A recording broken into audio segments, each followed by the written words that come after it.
I wanted to do a overview of the equity futures charts. This is far afield from slope charts, of course, because I really didn't get to chime in on the activity for most of Friday.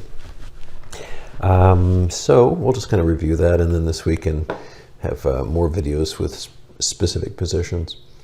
But beginning with the ES, this shows the week that just closed.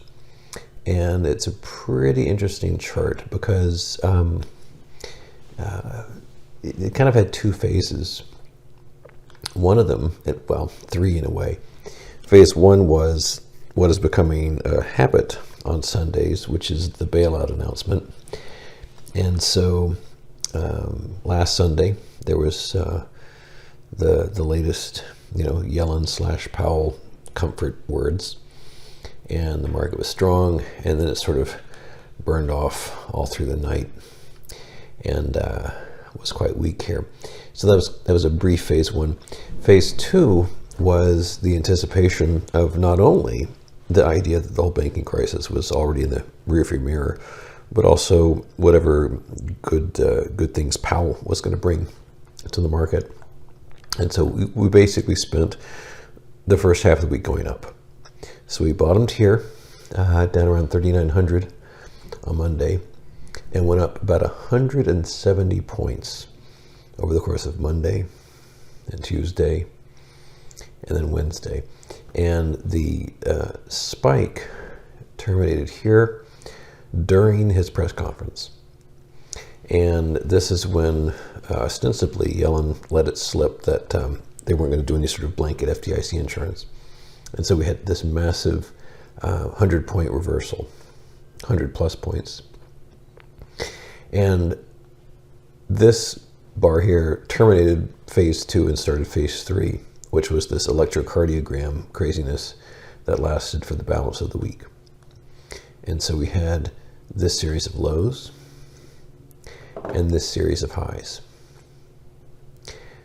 which ended, I think, literally top ticked right at the closing of trading on Friday. And weirdly, this actually, I prefer this because, frankly, there's less of a reason for them to have yet another Sunday announcement about, saving the day. It's just a better position to be. I think this is well positioned to bring in more weakness. And I must say that next week has very little in the way of economic news. There are a few scheduled reports, but none of them of much consequence. Then April begins. And of course, April will have a lot of economic stuff going on. And in about 3 weeks, earnings will start. But in 4 weeks, they'll really start to go into overdrive. And I think this could be a very interesting earnings cycle. Dialing back the ES to the 4-hour bars, we can see here the big top way back in mid-August. This was the termination of this incredible rally, and what has been the most consistent and massive drop during this whole bear market lasted from basically 2 months, from mid-August to mid-October, and more precisely October the 13th. And since then, since basically around October 20, we've been range bound. On the lower range here at 3,800, the Fibonacci, and on the upper range around 4,200, this Fibonacci. In fact, if you carve out this little chunk of time and this little chunk of time, we've been range bound for months and months and months and months and months. So we've been bouncing like so. And now we're kind of right in the middle, right smack dab in the middle. And the other element here, of course, is this trend line, which we are beneath and which we broke back here. So this is the entire Fibonacci for the kind of the COVID crash up to the lifetime high. And it wasn't that terribly long ago when this whole bear market was at terrible, terrible risk. The last major opportunity for the bulls to just run with this thing was the end of January, because they had poked above this level, and this base here could have served as a launch pad. Didn't happen. It just slumped lower. So I think all in all, that really speaks well toward where things are positioned for the week ahead. Interestingly, where we're at right now for the NASDAQ is very similar to where we were on the ES at the end of January.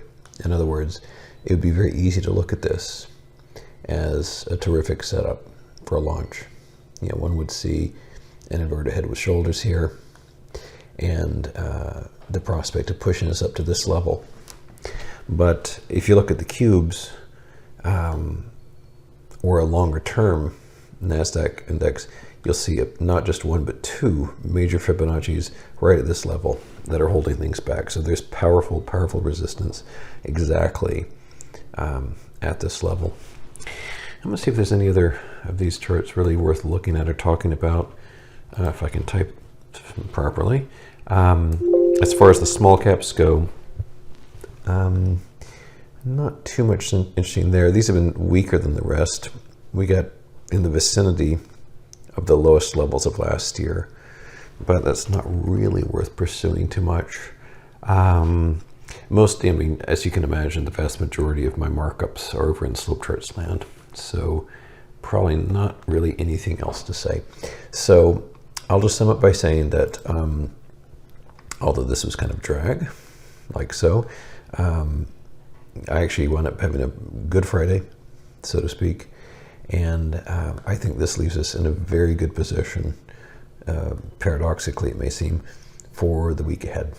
So I'm going to follow up this weekend with some more videos.